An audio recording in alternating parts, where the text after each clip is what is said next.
Eastern Europe sits a tiny nation with a growing problem. Rulings the United States Supreme Court protects religious freedom in America. And Islam. Most of the churches in the New Testament are there. The city of Constantinople, now Istanbul, was the center of Christianity for centuries. When Muslim armies conquered the city in the 15th century, it became the center of the Ottoman Empire. In all that time, one symbol has endured, though in different incarnations. Now, as Dale Hurd reports, the Hagia Sophia is once more facing changes. It's long been the hope of many Turkish Muslims that the Hagia Sophia Museum would one day be converted back into a mosque. In Turkey's highest administrative court, the Council of State has decided to allow it. The Hagia Sophia was a church for more than 900 years, then a mosque for almost 500 years, and it remains a major symbol of the struggle between Islam and Christianity. It was changed from a mosque to a museum by the founder of modern Turkey, Mustafa Kemal Atatürk. Atatürk established Hagia Sophia as a museum to underline his vision of secularizing Turkey, and nearly 100 years later, I think Erdogan is trying to do the opposite. The coronavirus outbreak has made Turkey's already weak economy even worse, with trade and tourism dropping dramatically. And some suspect President Erdogan is using the Hagia Sophia issue to shore up his political base and distract attention from the poor economy. So it's not about a prayer space, it's not about building a mosque or providing for a mosque where that does not exist. It's rather using an issue of what I call Muslim nationalism or emphasizing Turkey's Islamic identity at the expense of others to mobilize his right-wing and conservative base. Pro-Erdogan leader Yunus Genç said, of course someone who is a Christian would be against the Hagia Sophia reopening as a mosque. This is natural. But we're Muslim, and we want this monument to serve as a mosque in Istanbul where Muslims are a majority. Bartholomew, the Patriarch of Constantinople, warns turning the museum into a mosque could bring confrontation and conflict. The European Parliament has also gone on record opposing the reconversion. Even some Russian parliament members are upset, and the United States Commission on International Religious Freedom has demanded the plans be withdrawn.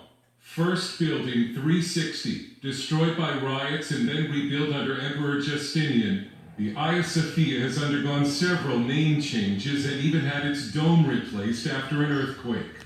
And now this historic structure could change yet again.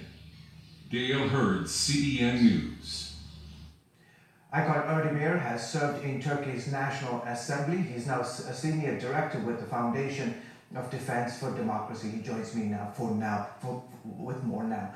Kemal Atatürk established the Hagia Sophia as a museum and a symbol of Turkey's secular roots. Is Erdogan trying to do the opposite now, Aykan? Definitely. There is a short-term and a long-term consequence to Erdogan's move. The short term is just to divert attention from his political and economic failing in Turkey. But the long-term significance is that this is his undoing of Turkey's separation of mosque and state.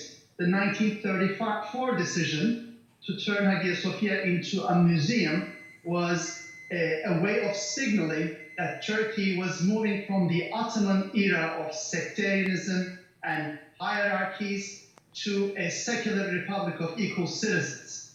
And now with this move, Erdogan is once again asserting Islamist supremacism and domination on Turkey's ethnic and religious minorities. And to that point, Aykan, does this move cement Erdogan's ambition to make Turkey more Islamic, more fundamentalist? Definitely, this is just one among many steps he has taken and will continue to take to socially engineer Turkey into a majoritarian, authoritarian, and sectarian regime. And this will have consequences, repercussions beyond Turkey. In the Middle East, there are many other supremacists, other sectarian state and non-state actors who would like to impose their will on ethnic and religious minorities. So I would expect other forced conversions of religious minority heritage sites in the Middle East and beyond. Yeah. The backlash from Christian quarters around the world has been fierce, right?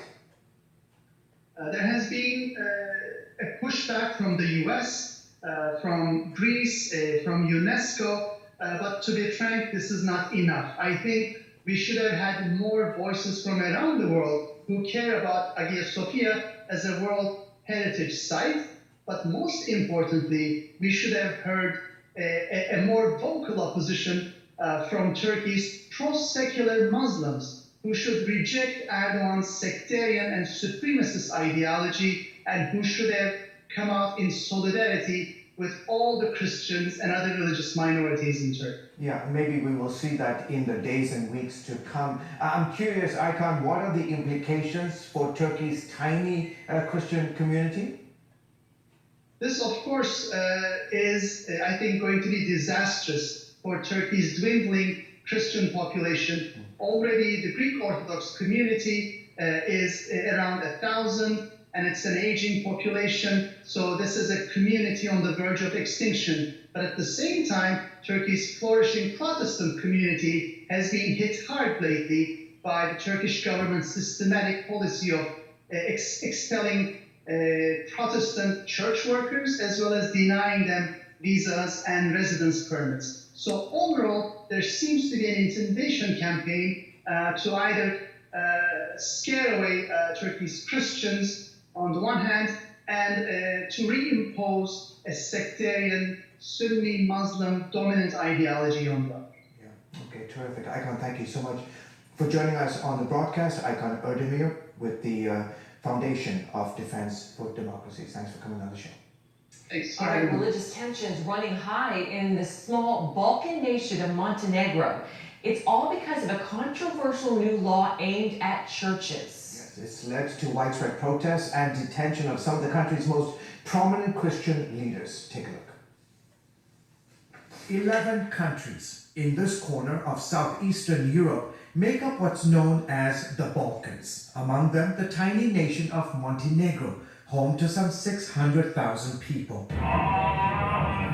For months, thousands of protesters, led by Serbian Orthodox Church leaders, have marched in cities across the country, protesting a law they claim allows the government to seize churches and other religious sites. Those protests are interesting because they're happening as a prayer walks, and they're unique. They're also celebrating the Christian faith here in Montenegro. Legal counsel for the church, Vladimir Loposavic, spoke with CBN News from Montenegro's capital city. He fears the law is a pretext to steal their properties, which include hundreds of medieval churches and ancient monasteries that dot the landscape. In other words, it means that the government is going to try to rob the church, which means to jeopardize its own survival of the church itself.